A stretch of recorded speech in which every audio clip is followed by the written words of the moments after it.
a story is told about a woman who was going to her weekly counseling appointment. She arrived and settled in, and the therapist asked her, "Did you wake up grumpy this morning?" The woman thought for a moment and said, "No. When I got out of bed, he was still sleeping."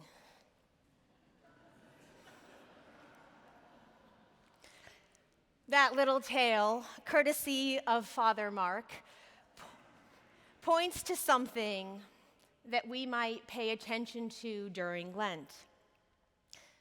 Our innate response that separates us from loving God and loving our neighbor, like the tendency to go right to blame or move readily to cast aspersion on others. This story, as our scriptures do, may help us to think about how we orient ourselves. Early this morning, I'm not sure if some of you noticed how incredibly foggy it was around Manhattan, and the rivers were just banks of fog, both rivers, impossible to see, and big ships kept sounding their foghorns regularly as a way of moving forward, sounding to one another in order to navigate hazardous conditions. We too have ways or words to sound forth, helping us to stay the course. Our rector, Father Phil, has offered the following pairs of words recently as a focus: hope and courage, thankfulness and remembrance. I'd like to offer 3 words as takeaways from our scriptures today: seek, imitate, gather. Our first reading has one of my favorite lines in scriptures. God brings Abram outside and says, "Look toward heaven and count the stars, if you are able to count them." Abram is invited to see himself as part of something larger, to frame the limitations of his life, his smallness, all that he can't control, in a greater perspective. And we are all invited to do this. And I love what precipitated this particular story. As one commentator points out, basically, the pattern of relationship between God and Abram had been pretty straightforward. God speaks, Abram listens. God promises, Abram believes. God commands, Abram obeys. There comes a point, however, which we read today, when Abram finally says, basically, "Hold up. I have some questions. I have some complaints." And in response to Abram's questions and complaints, the commentator says, God takes Abram outside and gives him an astronomy lesson. It's a beautiful story, God calling Abram out to look at the stars, to grasp a wholeness that includes him. Of course, because Abram is human, seeking and finding respite and greater perspective does not last. It is something he has to do, that we have to do again and again. Our psalmist speaks to this constant movement across life, the movement from moments of solace and meaning to fear and doubt. The psalm begins and ends with positive self-talk. The psalmist is really trying to psych himself up. "The Lord is my light and my salvation" is the start. And "wait patiently for the Lord" is the end. But in the middle is the stuff of life.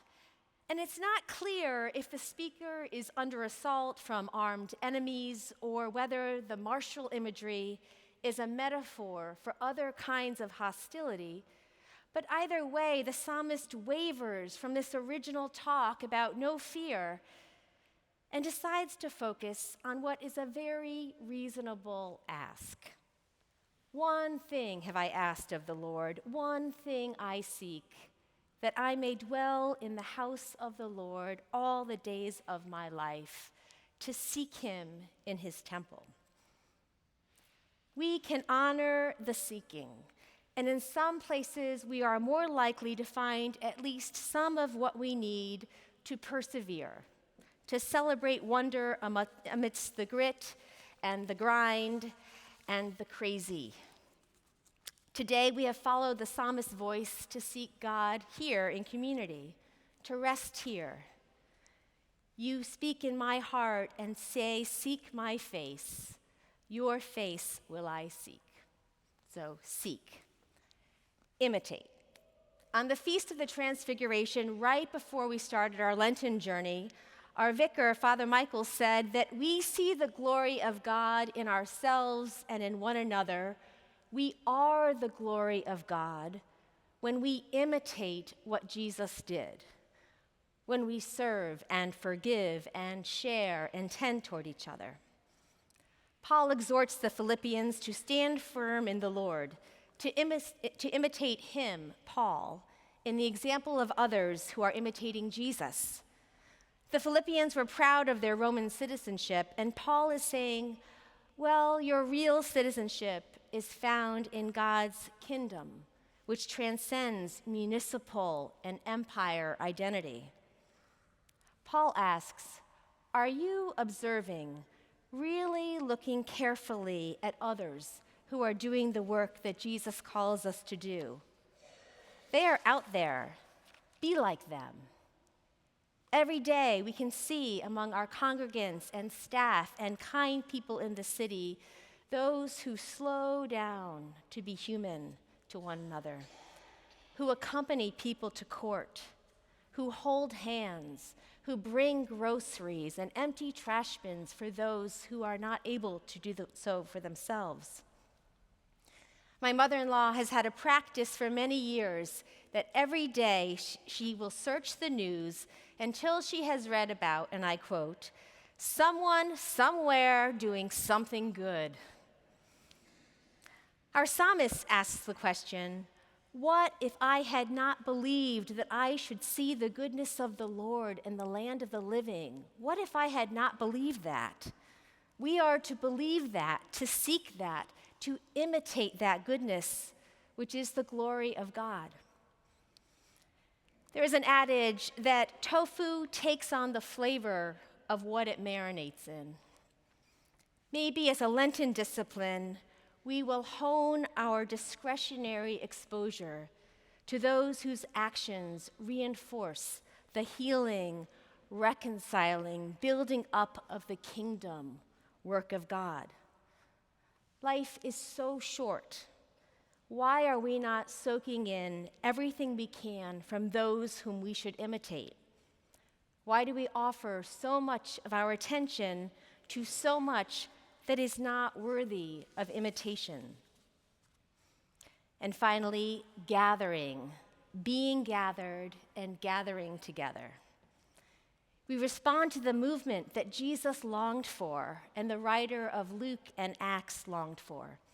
The gospel passage was written after the disciple Stephen was killed in Jerusalem. He is likely the prophet that was most on the mind of the author. Gathering is important. It's how we understand and know Jesus. It was Jesus' desire to gather people in unity. And he says, you will not see me until the time when you say, blessed is the one who comes in the name of the Lord.